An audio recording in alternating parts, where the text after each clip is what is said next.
The first great commandment. Ezra Taft Benson taught the Book of Mormon was written for our day. The Nephites never had the book, neither did the Lamanites of ancient times. It was meant for us. Each of the major writers of the Book of Mormon testified that he wrote for future generations. If they saw our day and chose those things which would be of greatest worth to us, is not that how we should study the Book of Mormon? We should constantly ask ourselves, why did the Lord inspire Mormon or Moroni or Alma to include that in his record? What lesson can I learn from that to help me live in this day and age? I had a spiritual insight reading the Book of Mormon that applies today. These stories have to do with 3 different towers.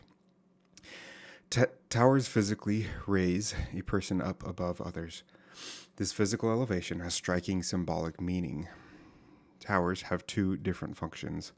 First, to allow the one at the top of the tower to see others better, and second, to allow others to see the one at the top of the tower. Tower 1, King Benjamin at the temple. Mosiah 1:18. And now it came to pass that Mosiah went and did as his father had commanded him, and proclaimed unto all the people who were in the land of Zarahemla, that thereby they might gather themselves together to go up to the temple to hear the words which his father should speak unto them. Mosiah 2:1. And it came to pass that after Mosiah had done as his father had commanded him, and had made a proclamation throughout all the land, that the people gathered themselves together throughout all the land, that they might go up to the temple to hear the words which King Benjamin should speak unto them. And there were a great number, even so many that they did not number them, for they had multiplied exceedingly and waxed great in the land.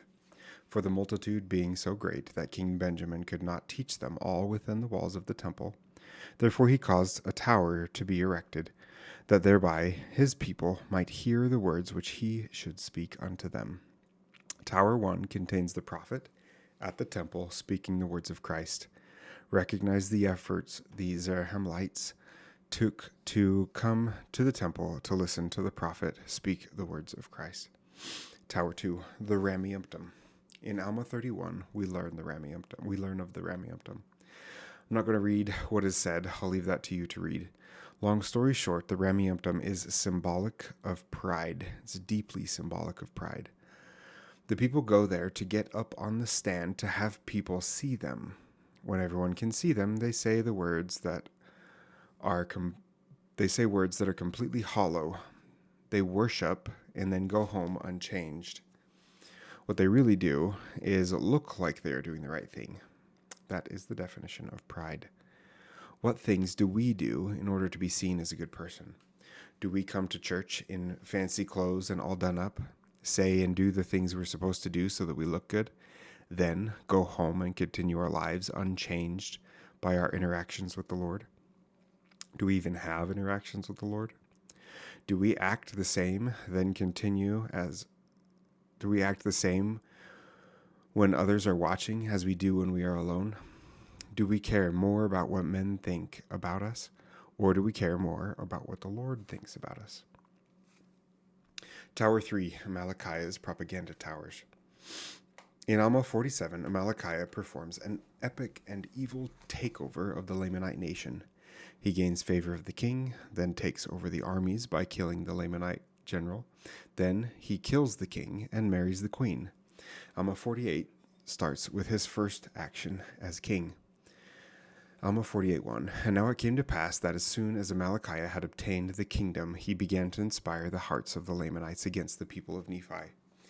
Yea, he did appoint men unto the Lamanites from their towers against the Nephites, and thus he did inspire their hearts against the Nephites. So Amalickiah put people on towers to preach hatred against the Nephites. The same thing happens today. There is no shortage of people on the internet trying to get us mad at other people. Do not fall for Amalickiah's propaganda towers. If the voices you listen to inspire anger or hatred or pull at your heartstrings to try to manipulate your emotions, you should seriously consider not listening to those voices. One way you can take stock of the voices you hear in your life is to simply open up your screen time on your phone. A few years ago, I opened mine up and found I had spent 16 hours that week on my YouTube app and only 1 hour on the Gospel Library app reading the scriptures. The first great commandment is, "Thou shalt love the Lord thy God with all thy heart, and with all thy soul, and with all thy mind." Take stock of where you spend your time.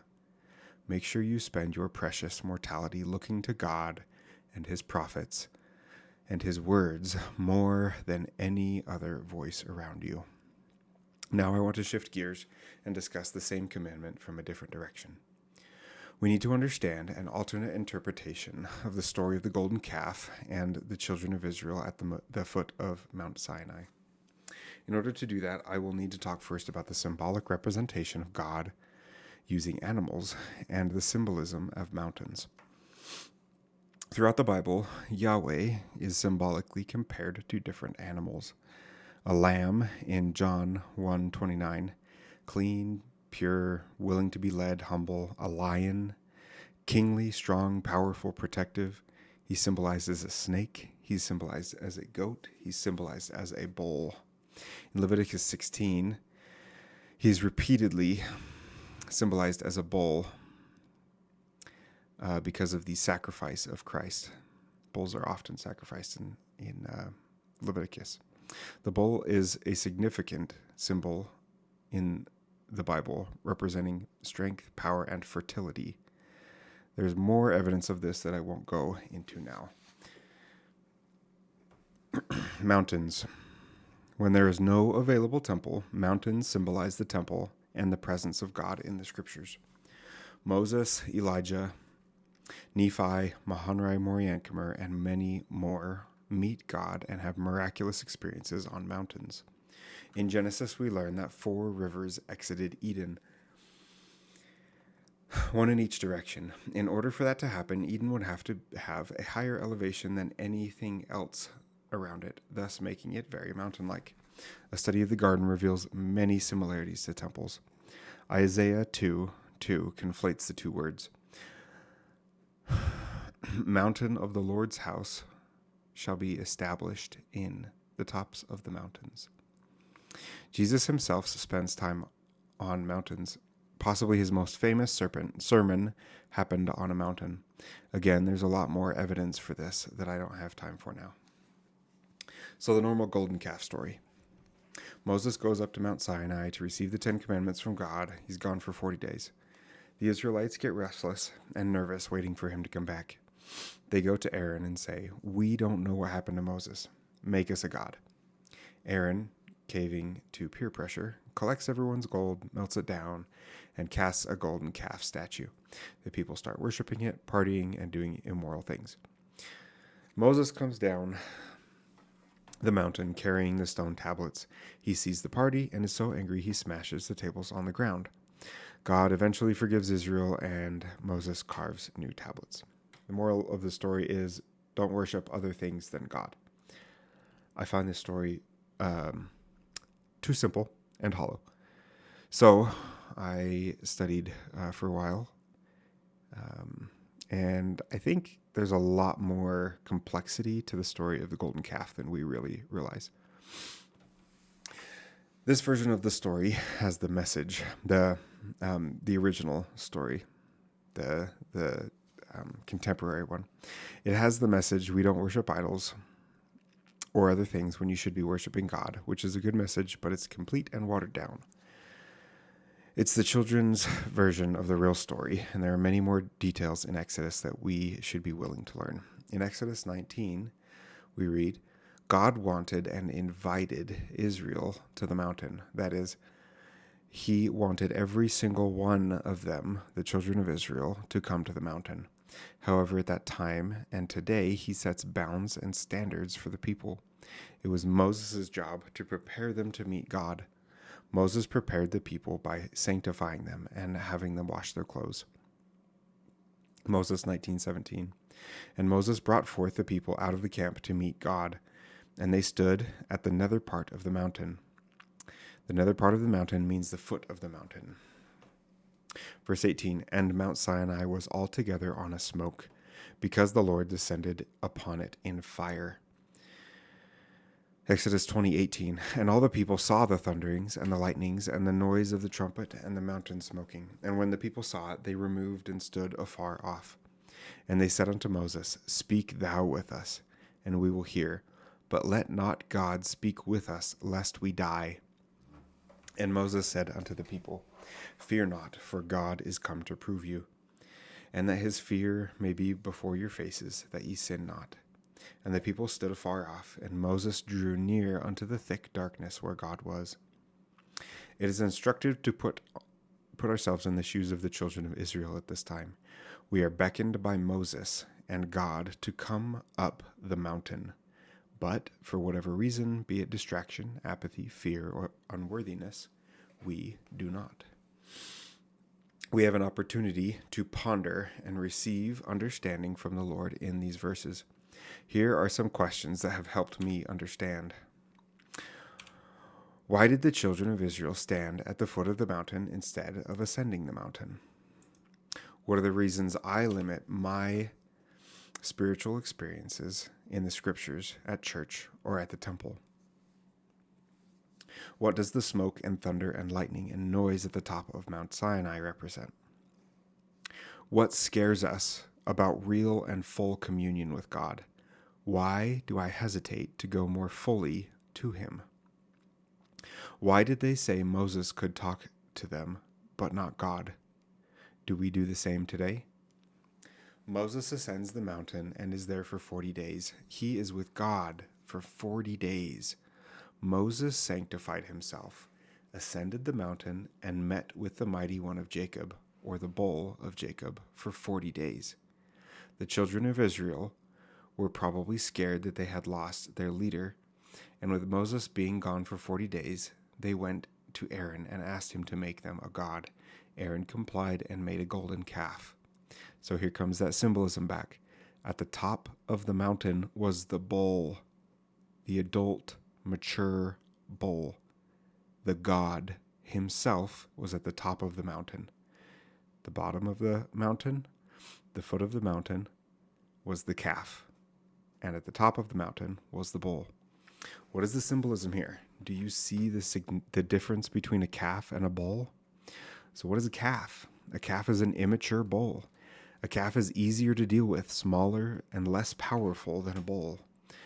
A calf is a bull without years of growth and experience. A calf is an immature bull. I said that twice. Just picture yourself in a pen with a calf. You will probably be fine. Your heart rate is normal, and you might pet the calf or think it's cute. It's pretty easy to ignore when you have something else you need to focus on.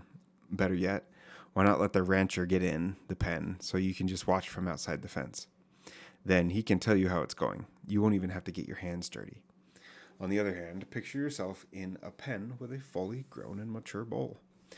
You would be completely focused and single-minded. There is little room for distraction because you need everything you have focused and in alignment. Do you see why the children of Israel prefer the calf over the bull?